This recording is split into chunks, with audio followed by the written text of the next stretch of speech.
بسم اللہ الرحمن الرحیم۔ السلام علیکم۔ پروگرام اسلام رسر حاضر کے ساتھ آپ کا میزبان محمد علی حیدر حاضر خدمت ہے۔ ناظرین، تاریخ اس حوالے سے شاہد ہے کہ انسان نے جب بھی تلاش اور جستجو کو سینے میں سجائے ترقی کے سفر کا آغاز کیا تو ہمیشہ تعلیم اور تحقیق کو اپنا رہبر و رہنما پایا۔ اس کی وجہ یہ ہے کہ تعلیم اور تحقیق انسان کو وہ زاویہ فراہم کرتے ہیں جو انسان کو بہتر سے بہترین کی جانب بڑھنا آسان کر دیتے ہیں۔ آج اس حوالے سے گفتگو کریں گے۔ ہمارے ساتھ پروگرام میں شریک ہیں جناب علامہ شفاعت رسول۔ آپ کی تشریف آوری پر میں آپ کا شکر گزار ہوں۔ چاہوں گا کہ آغاز ہی میں آپ سب سے پہلے تو ہمارے سننے والوں کو اور دیکھنے والوں کو یہ بتائیں کہ تعلیم کی اصل ڈیفینیشن کیا ہے؟ بسم اللہ الرحمن الرحیم۔ اقرأ بسم ربک الذی خلق خلق الانسان من علق اقرأ وربک الاکرم الذی علم بالقلم علم الانسان ما لم یعلم۔ صدق اللہ العظیم۔ آج کا ہمارا موضوع علم اور تعلیم و تحقیق ہے۔ جی، لفظ تعلیم علم سے ہے، ٹھیک، اور علم کا معنی ہوتا ہے کسی چیز کو جاننا، پہچاننا اور اس کا ادراک کامل۔ ٹھیک ہے۔ میں نے 3 معنی آپ کے سامنے رکھے۔ مقصد یہ ہے کہ ہمیں پتہ چلے کہ علم کس کو کہتے ہیں، ٹھیک ہے۔ اور دوسرا لفظ ہے تحقیق۔ تحقیق کا معنی یہ ہوتا ہے کہ شے جس طرح ہے اس کو اسی کیفیت و حیت کے ساتھ اور اس کی ماہیت کے ساتھ اس کو جانا جائے۔ ٹھیک ہے۔ اس لیے قرآن پاک میں اللہ تعالیٰ نے تعلیم کے لفظ کے لیے علم استعمال فرمایا، ٹھیک، اور انبیاء کے منصب نبوت میں اسے شامل فرمایا، اچھا، ٹھیک، اور تحقیق کے لیے تفکر، تدبر اللہ نے ان لفظوں کو استعمال فرمایا۔ ٹھیک ہے۔ اب ہم تھوڑا سا آگے بڑھتے ہیں تاکہ میرے اس سوال سے اس پروگرام کی جو تمہیدی جو ضرورت ہے وہ بھی پوری جی، ہو جائے، اور سننے والوں کو پتہ چلے کہ ہم آج کیا ٹھیک، ان کو بتانا چاہتے ہیں۔ رب العالمین نے جب پہلی وحی نازل کی تو اس میں شروع فرمایا لفظ اقرا سے، ٹھیک، اور ہم لوگ لفظ اقرا پر رک جاتے ہیں کہ اللہ تعالیٰ نے تعلیم کی بات کی ہے۔ ٹھیک ہے۔ رب العالمین کا جو کتاب قرآن ہے نا، اس کو معجزہ کہا گیا ہے۔ اس کا معجزہ اس لیے بھی ہے کہ وہ اللہ کا کلام ہے، ٹھیک ہے۔ اور اس کو معجزہ اس لیے بھی کہا جاتا ہے کہ عربی زبان میں ایک ایک معنی کے لیے 2,000 تک الفاظ موجود ہیں۔ اللہ، ان 2,000 الفاظ میں سے ایک لفظ کا انتخاب اللہ تعالیٰ کا اس آیت کے لیے، اس صورت کے لیے کرنا، یہ بھی ایک معجزہ ہے۔ ٹھیک، اب رب العالمین نے فرمایا اقرأ بسم ربک الذی خلق، کہ پڑھیے اللہ کے نام سے، پڑھیے اپنے رب کے نام سے ٹھیک، جس نے پیدا کیا۔ اب ان 5 پہلی آیتوں میں اللہ تعالیٰ نے جو پہلی آیت ہے، جو پہلی وحی ہے، اس میں رب العالمین نے پڑھنے کے ساتھ تخلیق کی بات کی ہے۔ واہ، اب یہ جو لفظ ہے اس پر غور کرنا ہوگا کہ رب العالمین ہم سے کس قسم کی پڑھائی، کس قسم کا علم، کس قسم کی تعلیم آگے پہنچانا چاہتا ہے۔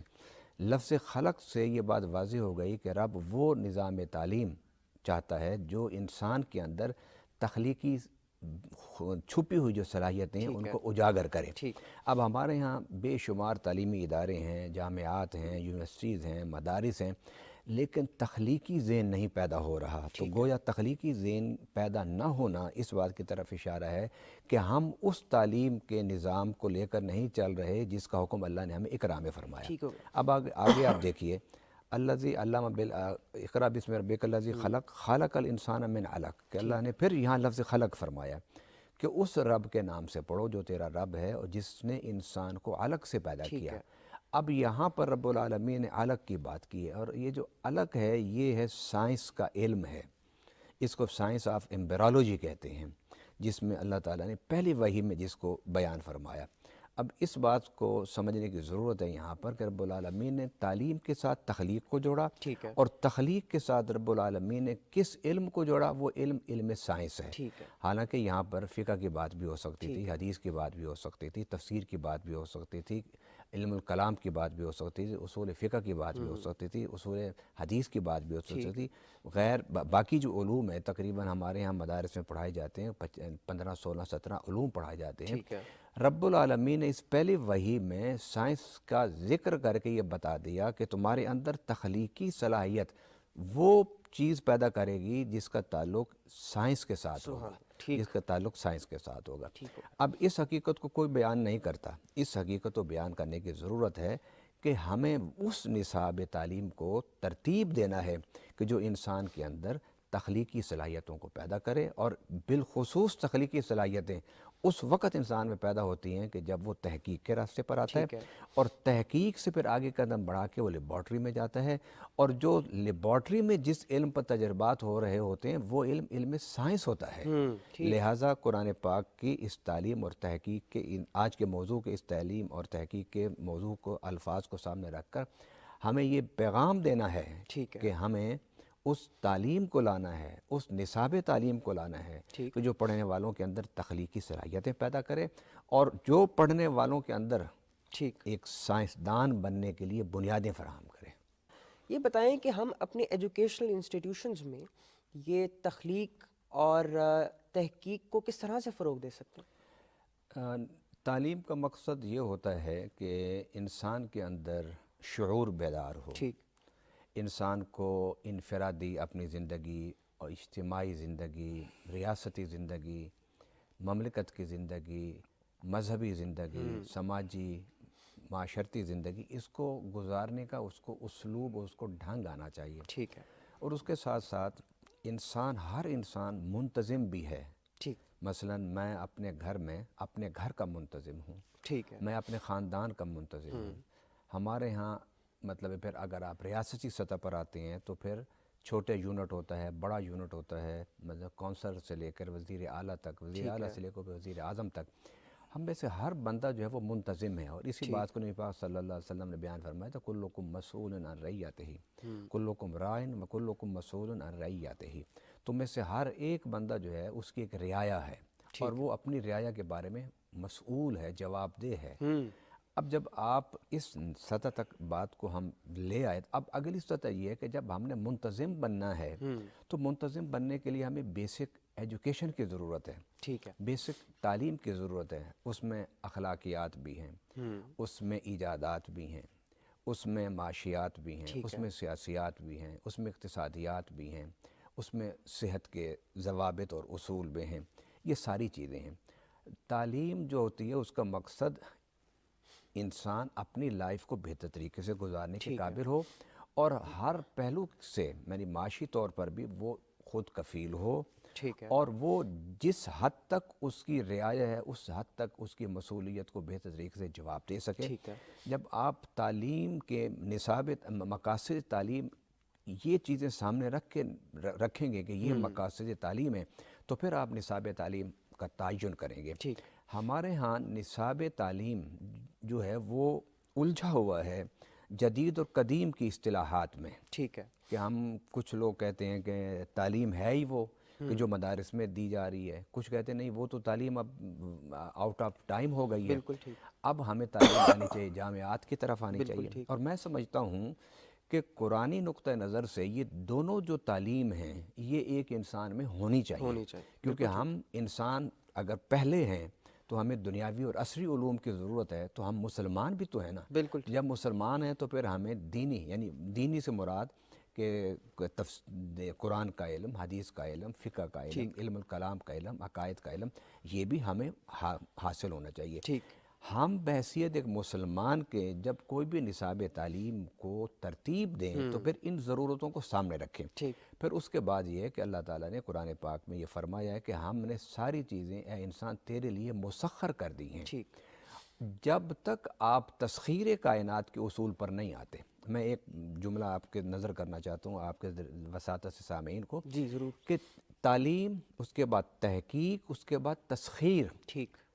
اگر آپ کی تعلیم آپ کو تحقیق کی طرف نہیں لے کر آتی تو آپ کی تعلیم میں کوئی نہ کوئی نقص ہے، اور اگر آپ کی تحقیق آپ کو تسخیر لیبارٹریز میں نہیں بٹھاتی تو اس کا مطلب ہے کہ آپ کی تعلیم اور تحقیق میں کوئی نہ کوئی غلط ایسی بات نہیں شامل ہو سکی جو صحیح بات ہو، جو غلط بات ہے جو آپ کو تسخیر تک نہیں لے کے جا رہی۔ ہمارے ہاں اس حقیقت کو تو سمجھا ہی نہیں جاتا کہ تعلیم اگر آپ کو ریسرچ مائنڈ نہیں بناتی، تحقیق کا اور جستجو آپ کے اندر نہیں پیدا کرتی، تو اس تعلیم کا تو کوئی فائدہ نہیں ہے۔ اور اگر تحقیق آپ کو تسخیر کائنات کی طرف نہیں لے کے جاتی تو اس کے بغیر آپ ملک نہیں چلا سکتے، آپ معاشرہ نہیں چلا سکتے، آپ اقتصادیات نہیں چلا سکتے، آپ معاشیات نہیں چلا سکتے۔ آج اس دور میں جو ملک اقتصادی طور پر بہت ترقی کر چکے ہیں وہ وہی ملک ہیں جنہوں نے تسخیر کا راستہ اختیار کیا. تسخیر کے لفظ کے لیے آپ آج کی ٹرمینالوجی سائنس اور ٹیکنالوجی آپ اس کو اختیار کر سکتے ہیں. جب تک آپ اب لوگ کہتے ہیں کہ یہ امریکہ اور یورپ کا یہ طریقہ کار ہے، میں کہتا ہوں ان کا نہیں ہے یہ طریقہ کار. یہ قرآن کا فلسفہ ہے، یہ قرآن کا طریقہ کار ہے کہ آپ کی تعلیم آپ کو تحقیق تک پہنچائے اور آپ کی تحقیق آپ کو تسخیر تک پہنچائے. بالکل. علامہ صاحب اقبال نے کہا تھا کہ کبھی اے نوجوان مسلم تدبر بھی کیا تو نے، وہ کیا گردوں تھا تو جس کا ہے ایک ٹوٹا ہوا تارا. علامہ صاحب وہ ایک گولڈن ایج بھی تھی مسلمانوں کی، جب سائنسی ترقی اور مختلف علوم کی ترویج جو ہے وہ مسلمانوں ہی کے ذہنوں سے ہو رہی تھی.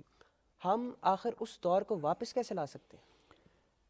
بڑی اچھی بات کی آپ نے کہ ہمارا ایک گولڈن ایج تھا. آج ہماری یوتھ کو بڑی عمر کے جو 50 پلس سے ان کو تو ایک طرف آپ ان کا تو معاملہ ایک طرف ہے، لیکن جو ایجوکیشن میں بچے پڑھتے ہیں، جو کتابیں اٹھا کے اس وقت تعلیم لے رہے ہیں، میرا ان سے جب بات ہوتی ہے، گفتگو ہوتی ہے یونیورسٹیز میں، کالج میں جا کے، تو ان میں سے بھی 50% بچوں کو پتہ ہی نہیں ہے کہ ہمارا بھی کوئی گولڈن ایج تھا. اچھا گولڈن ایج سے مراد کیا ہے کہ ہم نے اس دور میں علم اور تحقیق کے لیے نئی نئی راہیں ہم نے کھولی. بالکل ٹھیک ہے. اچھا میں یہاں ایک حقیقت کو واضح کرنا چاہتا ہوں. اس میں تو کوئی شک نہیں کہ ہارون الرشید کا زمانے میں جب بیت الحکمت بنا، وزڈم ہاؤس بنے، اور پوری دنیا سے اور تقریباً دنیا کے 10 ثقافتوں کے جو علم اور تحقیق اور ریسرچ اور تسخیر کا جو نچوڑ تھا، جو مختلف زبانوں میں تھا، انہیں اٹھا کے انہوں نے بغداد میں شفٹ کیا اور وہاں ٹرانسلیٹر بٹھائے اور وہ ٹرانسلیشن کے ذریعے سے عربی میں کیے گئے. پھر عربی میں جب وہ ہوئے تو پھر ایک عرب سوسائٹی میں، ایک عرب معاشرے میں ایک سائنس ٹیکنالوجی کا ایک عروج کا زمانہ شروع ہوا. اسے آپ مسلمانوں کا کہہ سکتے ہیں کہ یہ گولڈن ایج تھا ہمارا، گولڈن پیریڈ تھا ہمارا. جیسے ڈاکٹر صاحب نے بتایا کہ جابر بن حیان اور دیگر جو سائنسدان تھے، فلسفی تھے، انہوں نے اس پر بڑا کام کیا. لیکن آپ اس دور کو اگر تھوڑا سا پیچھے جا کے دیکھتے ہیں تو اس میں دیگر اقوام کی کنٹریبیوشن ہے. میں علم اور سائنس کے جتنا ورک ہے، جتنا کام ہے، جتنی محنت ہے، اسے ہم کسی مذہب کے ساتھ اٹیچ کرنے کے بجائے اگر اسے انسانی جو ذہن ہے، انسانی جو ریسرچ ہے، انسانی تحقیق ہے، اس کے ساتھ جوڑیں اور اسے ہیومینٹی کے کھاتے میں ڈالیں تو یہ زیادہ بہتر ہوگا. کیونکہ ایک مسلمانوں کا کلچر ڈیولپ ہوا نا 1400 سال پہلے. اس سے پہلے روما کا کلچر تھا، اس سے پہلے بابل کا کلچر تھا، اس سے پہلے یونان کا کلچر تھا، اس سے پہلے مصر کا کلچر تھا، پھر چائنا کے کلچر کو، جو علمی ثقافتی کلچر، اس کو آپ اگنور نہیں کر سکتے. کیونکہ آج ہمارے پاس جتنی کتابیں ہیں اور جو ہم لکھ رہے ہیں، یہ کاغذ چائنا نے سب سے پہلے ایجاد کیا تھا، اور پھر پریس جا کے یورپ میں ایجاد 1440 میں پھر ایجاد ہوا. اس سے ایک بوم آیا تحقیق میں اور تعلیم میں اور ریسرچ میں. یہ جو ہمارا گولڈن، یعنی وہ ہمارے سے مراد وہ گولڈن پیریڈ کہ جس میں مسلمانوں نے بڑا کام کیا. ایک تو ہمیں اس کا پتہ ہی نہیں ہے ہمارے نوجوانوں کو. دوسرا یہ ہے کہ آج اس دور کو گزرے ابھی 500 سال ہو چکے ہیں. اور 500 سال کے بعد ہم صرف اسی پر پراؤڈ کر رہے ہیں، فخر کر رہے ہیں بیٹھے ہوئے کہ ہم بھی کسی زمانے میں، جس طرح اقبال کا آپ نے شعر پڑھا، میں بھی ایک شعر آپ کے سامنے رکھ دیتا ہوں. تھے تو وہ آبا تمہارے ہی، مگر تم کیا ہو، ہاتھ پہ ہاتھ دھرے منتظر فردا ہو تم کرنے کو کچھ نہیں حال میں چاہتے، لیکن مستقبل کے بڑے بڑے اچھے خواب اور بڑے اچھے سہانے تم دیکھتے ہو. اب میں پھر اسی آیت کی طرف لاؤں گا. دیکھیں اللہ تعالیٰ نے اتنی بڑی کتاب ہے جس کے 30 پارے ہیں اور 114 سورتیں ہیں. اس میں رب العالمین نے جو پہلی وحی کا انتخاب فرمایا، اس انتخاب میں بھی ایک معجزہ ہے. وہ معجزہ کیا ہے؟ تعلیم کی بات ہے، تخلیق کی بات ہے، سائنس کی بات ہے، اور پھر اس کے بعد آپ دیکھیے پھر آگے قلم کی بات ہے، جو علم کا جو ذریعہ تھا اس کا ذکر کیا رب العالمین نے.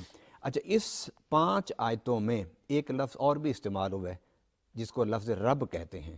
اقرأ بسم ربک الذی خلق. یہ 2 دفعہ استعمال ہوا، 2 دفعہ لفظ تخلیق استعمال ہوا. اچھا 2 دفعہ لفظ علم استعمال ہوا رب العالمین. ایک دفعہ سائنس کا علم اور ایک دفعہ قلم کا لفظ ان 5 آیتوں میں استعمال ہوا. اب لفظ رب کیوں استعمال کیا؟ کہ اللہ تعالیٰ کے جو اسماء گرامی ہیں وہ علامہ جلال الدین سیوطی فرماتے ہیں کہ 5000 تو میں نے دریافت کی ہیں قرآن پاک کی آیات سے. اب 5000 اسماء ربانی میں سے ایک لفظ رب کا استعمال کرنا, اور جب قرآن کو آپ کھولتے ہیں تو اس میں پہلا لفظ کیا آتا ہے؟ الحمدللہ رب العالمین. وہاں بھی لفظ رب ہے. یہ کوئی اتفاقی طور پر اللہ نے استعمال نہیں کیا, بلکہ اس کے استعمال اور اختیار میں بھی ایک معجزہ تھا. مطلب کیا ہے کہ آپ نے علم وہ اختیار کرنا ہے کہ جو آپ کے اندر تخلیق پیدا کرے, اور تخلیق وہ علم پیدا کرے گا آپ کے اندر جس کو آپ تسخیر کا علم کہتے ہیں, جس کو سائنس اور ٹیکنالوجی کا علم کہتے ہیں. اور سائنس اور ٹیکنالوجی کے علم سے آپ کیا ہوگا؟ آپ اس قابل ہو جائیں گے کہ ربوبیت کے نظام کو بہتر طریقے سے چلانے کے قابل ہو جائیں گے. اور قرآن پاک میں نبی اللہ تعالیٰ نے فرمایا ہے کما ربیانی صغیرہ, کہ اللہ میرے ماں باپ پر رحم فرما جس طرح انہوں نے مجھے بچپن میں رب بن کے پالا. حدیث پاک میں ہے کہ آسمانوں پر رب اللہ ہے, اور اوپر اور زمین پر مکان میں جو رب ہے وہ ماں باپ ہیں. اب یہ رب کا معنی ہوتا ہے ربوبیت, اور ربوبیت کا معنی ہوتا ہے کہ انسان کو جس سطح پر جس چیز کی ضرورت ہو وہ اسے مہیا کر دی جائے. مثلا بچہ ہے, جب وہ پیدا ہوتا ہے اسے پینے کی ضرورت ہوتی ہے, وہ دودھ پیتا ہے اور ہلکا دودھ پیتا ہے. اللہ نے ماں کی چھاتی میں وہ دودھ پیدا کر دیا. پھر اسے ضرورت ہوتی ہے کھانے پینے کی, اس کے لیے دانت کی ضرورت ہے, اللہ اسے پھر وقت کے ساتھ دانت دے دیتا ہے. پھر 3-4 سال کے بعد اب اس کی جسمانی گروتھ ہو چکی کافی, اب اس کی عقل کی گروتھ کی ضرورت ہے. اس کے لیے پھر اللہ تعالیٰ نے اساتذہ اور علم والے پیدا کر دیے. مولا علی کرم اللہ تعالیٰ وجہ الکریم فرماتے ہیں کہ ماں باپ تمہیں عرش سے اٹھا کے زمین پر لے آتے ہیں, اور استاد تمہیں پھر زمین سے اٹھا کے پھر عرش پر بٹھا دیتا ہے. پھر نظام تعلیم کی ضرورت ہوتی ہے بچے کو. گویا ربوبیت کا معنی یہ ہے کہ اے انسان تجھے جس چیز کی ضرورت ہو وہ تجھے تیری پرورش کے لیے, تیری گروتھ کے لیے, تیرے نشو و نما کے لیے مہیا ہو جائے. وہ مہیا کرنے والا جو نظام ہوتا ہے اسے نظام ربوبیت کہتے ہیں. گویا علم, تعلیم اور تحقیق اس کے لیے ضروری ہے کہ اس میں دیکھا جائے کیا یہ معاشرے کی کفالت کرنے کے قابل ہے یا نہیں. مثلا آج ہمارے پاس یونیورسٹی ہیں, کالج بہت زیادہ ہیں ہمارے پاس, لیکن بے روزگاری بھی اپنے عروج پر ہے, بے روزگاری بھی انتہا پر ہے. بے روزگاری جو ہے اس کا اتنا بڑا ایک حجم تیار ہو گیا ہے کہ جو ہمارے لیے ایک آنے والے وقت میں ایک بڑا خوفناک ایک گھنٹی ہمارے لیے بج رہی ہے. اس کی وجہ یہ ہے کہ ہم نے قرآن کی ان 5 آیتوں کو سامنے رکھ کے اپنے نصاب تعلیم کو مرتب نہیں. بالکل. علامہ صاحب آج ہم موضوع کی مناسبت سے کس کتاب پر بات کریں گے؟ موضوع ہمارا کیونکہ تحقیق اور تعلیم اور تفکر اور تدبر اور تسخیر کائنات تھا, اور یہ بھی اسلام اور قرآن کے حوالے سے, کیونکہ ہمارے پروگرام کا نام ہے اسلام اور عصر حاضر. ہم اس دور میں اپنی نوجوان نسل کو یہ بتانا چاہتے ہیں کہ اللہ کی جو کتاب ہے اس کتاب میں ہر مسئلے پر گفتگو ہوئی ہے. بالکل ٹھیک. علامہ اقبال رحمۃ اللہ علیہ سے کسی نے پوچھا تھا کہ قرآن کا موضوع کیا ہے, تو انہوں نے کہا قرآن کا موضوع انسان ہے. واہ سبحان. کتاب خدا کی ہے لیکن موضوع اس کا انسان ہے. اچھا, پھر انسان کی تخلیق اس کا ذکر قرآن میں, انسان کی تعمیر ذہن اس کا طریقہ کار قرآن میں, انسان کی تعمیر کردار اس کا ذکر قرآن میں. بالکل ٹھیک. ضرورت صرف اس امر کی ہے آج اس دور میں, کیونکہ قرآن آج نہیں نازل ہوا, قرآن آج سے 1400 سال پہلے نازل ہوا ہے. ضرورت صرف اس بات کی ہے کہ ہم آج کی نسل کو قرآن پاک سامنے رکھتے ہوئے چیزوں کو ڈیفائن کرتے جائیں. بالکل ٹھیک. دوبارہ بالکل ٹھیک بتائیں کہ بھئی اس موقع پر قرآن نے جو بات کی ہے اس کا کیا مطلب اور کیا مفہوم ہے. مثلا ایک مثال میں آپ کے سامنے رکھ دیتا ہوں کہ جب نمرود کا اور حضرت ابراہیم علیہ السلام کا جب مکالمہ ہوا تھا, تو حضرت ابراہیم علیہ السلام نے اس سے پوچھا تھا کہ تو کس طرح اپنے آپ کو خدا کہتا ہے. اچھا. تو نمرود نے ابراہیم علیہ السلام سے کہا جسے تو خدا مانتا ہے تو اسے خدا کیوں مانتا ہے؟ تو آپ نے فرمایا کہ میں اسے اس لیے خدا مانتا ہوں کہ ربی الذی یحیی و یمیت, میرا رب وہ ہے کہ جو زندہ کرتا ہے اور جو مارتا ہے. اس نے ایک قیدی کو بلایا جس نے رہا ہونا تو اس کو پھانسی لگوا دیا, اور جس نے پھانسی لگا تو اس کو رہا کر دیا. اس نے کہا یہ کام تو میں بھی کر لیتا ہوں. ابراہیم علیہ السلام فرماتے میں نے سمجھا کہ یہ سمجھ گیا کہ یہ جو بادشاہ ہے نا اس کے ذہن پر تکبر اور غرور کا اتنا پردہ چھایا ہوا ہے کہ یہ اس کا ذہن کام ہی نہیں کر رہا کہ میرا مقصد کیا ہے. پھر حضرت ابراہیم علیہ السلام نے کہا میرا اللہ تو وہ ہے کہ جو سورج کو مشرق سے لاتا ہے تو مغرب سے لے کر آ. اس پر قرآن کہتا ہے فَابُہِتَ الَّذِی کَفَرَ. آج اس سائنسی دور میں جو بات کر رہا ہوں کہ ہم نے اسلام کو سمجھانا ہے, بالکل ٹھیک. آج اس سائنسی دور میں کوئی بھی نوجوان سوال کرتا ہے جی مشرق مغرب تو ختم ہو گئے، سورج اور چاند کی جو وہ ہے روٹیشن ہے، وہ جو اس کی گردش ہے، اس کی رفتار، اس کی موومنٹ ہے، اس میں نہ کوئی مشرق ہے نہ کوئی مغرب ہے. بالکل ٹھیک. یہ تو پرانا فلسفہ تھا نا کہ سورج ادھر سے غروب ہوتا ہے، طلوع ہوتا ہے، اور یہ چلتا ہوا پھر غروب ہوتا ہے، پھر وہاں سے پھر نیچے سے نکل کے پھر اوپر آ جاتا ہے. 12 برجوں کا تصور تھا. بالکل ٹھیک. یہ پرانا فلسفہ تھا. اچھا اب پرانے فلسفے کو سامنے رکھا جائے تو اس کے مطابق اس وقت 1400 سال پہلے یہ بات اسی طرح ہی سب نے سمجھی ہوگی. لیکن آج اس دور میں کوئی بھی نوجوان سوال کر سکتا ہے کہ کہاں 12 برج اور کہاں سورج غروب ہو رہا ہے، کہاں طلوع ہو رہا ہے، نہ کوئی غروب کا تصور نہ کوئی طلوع کا تصور ہے. بالکل ٹھیک.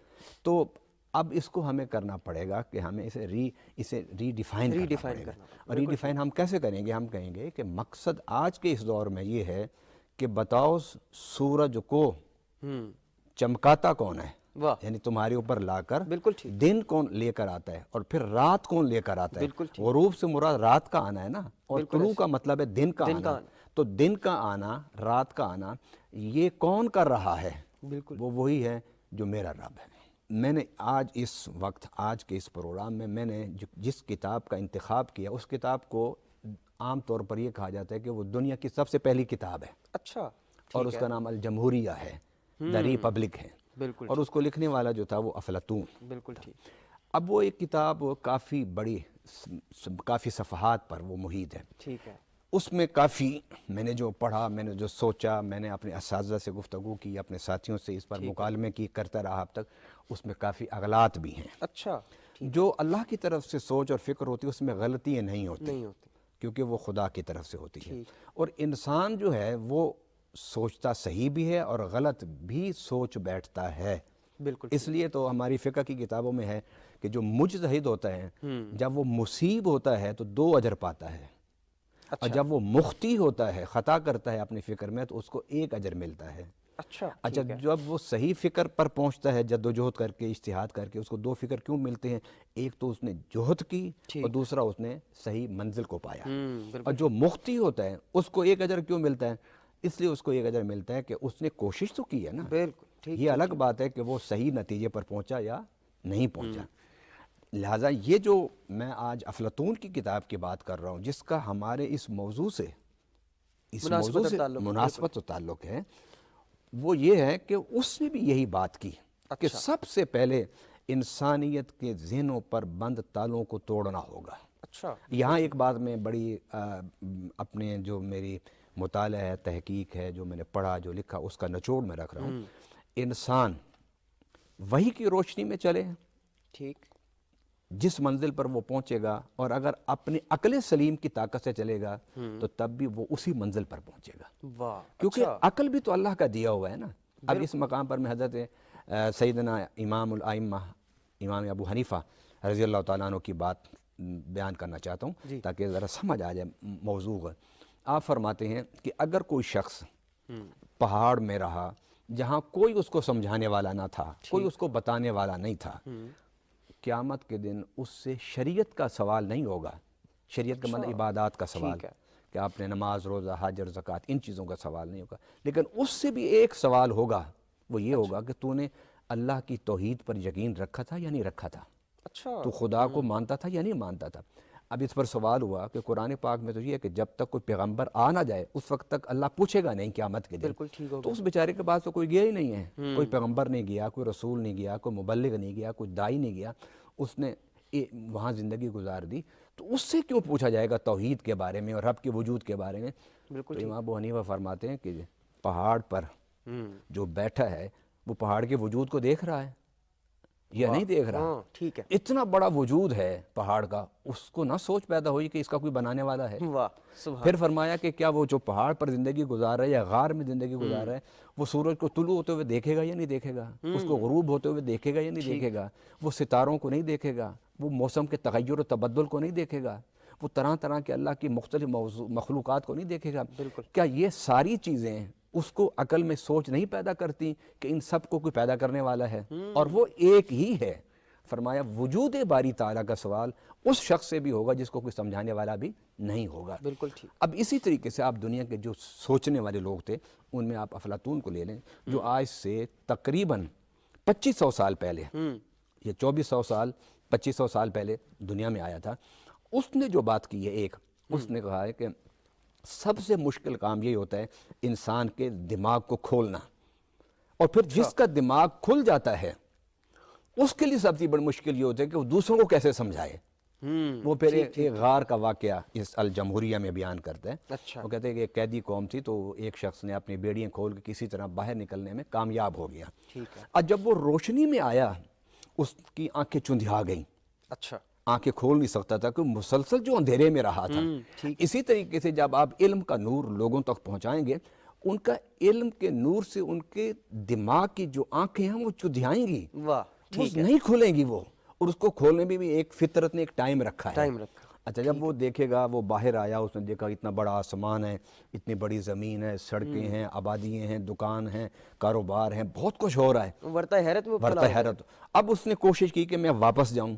اچھا، اب واپس جانے کا کوئی راستہ نہیں تھا، وہ تو پہاڑوں سے چڑھ کے کسی طریقے سے باہر بڑی نکل مشکل آیا۔ سے نکلا، ٹھیک ہے، تو اب وہ گرتا پڑتا، اس کی کوشش تھی کہ میں یار اندر جاؤں اور اپنی قوم کو بھی اس اندھیرے سے نکالوں اور بتاؤں کہ اتنی بڑی کائنات ہے، وہ اس میں آئیں، اس کو انجوائے کریں، اس کو دیکھیں، اس کو پڑھیں۔ وہ گرتا پڑتا زخمی ہو کے جب غار کے اندر پہنچا، اس نے لوگوں کو بتایا، اس نے کہا یار ہم نے تو یہاں غار کے اندر رہ کے کچھ نہیں نہ سمجھا نہ ضائع پڑھا، کر دیا وقت سارا۔ میں دیکھ کر آیا ہوں، چلو میں تمہیں اس نور کی طرف لے جاؤں، بڑی روشنی ہے، بڑی وسعت ہے۔ تو وہ کہنے لگا کہ اس کے جو ساتھی تھے انہوں نے کہا یہ پاگل ہو گیا ہے، اس کو کیا پتا یہ جو باتیں کر رہا ہے، یہ باہر پتہ نہیں کہاں گیا ہے، پاگل ہو کے واپس آ گیا۔ اس نے کہا ایک دفعہ ہمت کرو، میرے ساتھ چلو، باہر تو نکلو۔ کہنے کہ کوئی بھی تیار نہیں تھا اس کے ساتھ نکلنے کے لیے۔ بالآخر کیا ہوا، جب اس نے زیادہ اصرار کیا تو پھر انہی لوگوں نے اٹھ کے اس کو قتل کرنے کا پروگرام بنایا۔ اچھا، وہ افلاطون اس کتاب میں کہتا ہے کہ یہ انسان کی ایک عجیب سی فطرت ہے کہ جب وہ اندھیروں میں رہتا ہے تو اس کے دل اور دماغ میں اندھیرے سما جاتے ہیں۔ پھر جو کوشش کر کے ان میں سے کوئی ایک بندہ بھی اگر اندھیروں سے نکل کے روشنی میں آتا ہے، پھر اس کی یہ جستجو ہوتی ہے کہ میں باقیوں کو بھی روشنی کی طرف لے کر آؤں۔ تو اس جد و جہد میں ہوتا کیا ہے کہ وہ اپنا بے شمار وقت لگانے کے بعد بعد دفعہ اپنی جان بھی ضائع کر دیتا ہے۔ اسی طریقے سے آپ دیکھیے کہ ہمارے ہاں دنیا میں جب یہ پاپائیت کا دور ختم ہو رہا تھا، وہ علم اور سائنس کی وجہ سے ختم ہو رہا تھا، تو اس وقت سائنسدانوں کو بہت قتل کیا گیا، بہت زیادہ مارا گیا اس وقت۔ تو وہ اس کتاب میں لکھتا ہے، اس الجمہوریہ میں، اس نے یہ وہ پہلا شخص تھا جو مصر اور چائنا کے علمی جو درس گاہیں تھیں وہاں سے علم حاصل کرنے کے بعد جب واپس لوٹا تو اس نے وہاں پر ایتھنس میں، یونان میں، ایک تعلیمی ادارہ کھولا جس کا نام تھا دی اکیڈمی۔ اور یقیناً یہ بھی وہ تعلیمی ادارہ ہوگا جو دنیا کا سب سے پہلا تعلیمی ادارہ ہوگا۔ دنیا کا سب سے پہلا تھا دی اکیڈمی۔ اکیڈمی کا لفظ وہاں یونان سے آیا ہے، یونانی لفظ سے آیا ہے۔ اچھا، اس نے دی اکیڈمی کھولی اور اس نے وہاں پر دو چیزوں کی تعلیم دی۔ اچھا، وہ کیا تھی؟ ایک تعلیم فلسفے کی، ٹھیک ہے، اور دوسری تعلیم اس نے ریاضی کی۔ بالکل، کیونکہ ریاضی جو ہے وہ تو ایک پورا اتھینٹک ایک علم ہے نا۔ بالکل ٹھیک۔ اس وقت جو فلسفہ تھا اس میں کچھ چیزیں مشاہدے سے حاصل کی ہوئی تھیں اور کچھ چیزیں افلاطون نے بڑی تجربات بھی کیے تھے، تجربات کیے تھے۔ تجربات کا دور بھی افلاطون سے شروع ہوتا ہے، اس نے شروع کیا تھا۔ تو فلسفے میں کیونکہ یہ فزکس، کیمسٹری، بیالوجی یہ علوم تھے، لیکن ریاضی کو الگ ایک علم سمجھا جاتا تھا، اور اس نے اپنی دی اکیڈمی کے باہر لکھ کے رکھا ہوا تھا کہ جس کو ہند سے نہیں آتے 1 2 3 4 5 وہ میری اکیڈمی کے قریب نہ آئے۔ اور اس نے پھر ایک نظام دیا، اس میں تعلیمی نظام بھی دیا، اور اس نے سیاسی نظام بھی دیا۔ اس نے کہا کہ دنیا میں 3 طرح کے نظام ہیں، ایک ہے بادشاہت کا نظام، دوسرا اشرافیہ کا۔ بادشاہ ایک ہوتا ہے، وہ حکومت کرتا ہے۔ اشرافیہ یہ ہوتا ہے کہ چند قبائل کے بڑے سردار مل کے حکومت کرتے ہیں۔ تیسرا نظام اس نے جمہوریت کا نظام دیا۔ ٹھیک ہے، اب آپ دیکھیے کہ 2500 سال پہلے یورپ کے سرزمین، یونان یورپ میں، یورپ کے سرزمین پر جمہوریت کا تصور دینے والا شخص آج اس دور میں جا کے بھی ابھی کافی کئی مغربی ممالک میں پوری طرح جمہوریت کا نفاذ نہیں ہے۔ اچھا، پوری طرح جمہوریت نہیں ہے، لیکن جمہوریت کا تصور 2500 سال پہلے دیا۔ اچھا، اب آپ آ جائیے، ہم قرآن سے لے لیتے ہیں کہ آیا جمہوریت کا تصور قرآن میں ہے یا نہیں۔ اس پر علمی ڈیبیٹس ہو رہی ہیں اور ہوتی رہیں گی۔ یہ آپ علمی ڈیبیٹس اور مباحثے کا دروازہ نہ بند کریں، آپ سوال جواب کے دروازے کو بھی بند نہ کریں۔ آپ اس کے کھلا رہنا چاہیے. سوال و جواب سے ہی لوگوں کے ذہن کھلتے ہیں. بالکل ٹھیک ہے. اب گو یہ 2500 سال پہلے ایک شخص نے یورپ میں بیٹھ کے بات کی, اور یورپ کے بے شمار ممالک میں اور امریکہ, آسٹریلیا, کینیڈا, یہاں جمہوری نظام ہے.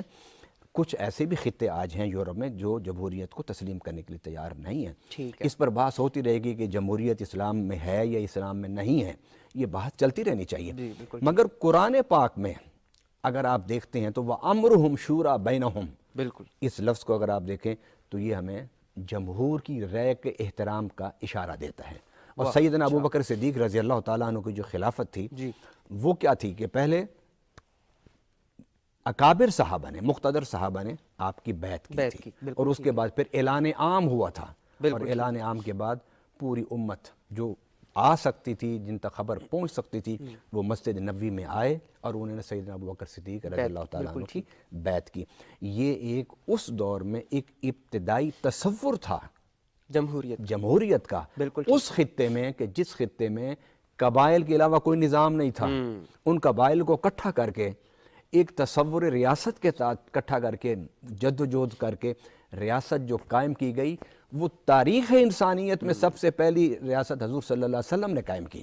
حضرت آدم علیہ السلام نے بیت اللہ کی بنیاد رکھی تھی, حضرت ابراہیم علیہ السلام نے اس کی تعمیر نو کی تھی, لیکن اس پورے دور میں نبی پاک صلی اللہ علیہ وسلم تک وہاں کوئی ریاست کبھی نہیں قائم ہوئی تھی. وہاں قبائلی نظام تھا. اس قبائلی نظام کو جوڑ کے, ان قبائل کو شیر و شکر کر کے, ان کی تعمیر ذہن کرنے کے بعد نبی پاک صلی اللہ علیہ وسلم نے ایک ریاست مدینہ کے نام سے ریاست قائم کی. اور اس ریاست کو آگے چلانے کے لیے جو قرآن نے ہمیں تھیوری دی, جو فکر دیا, وہ جمہوریت کا تصور.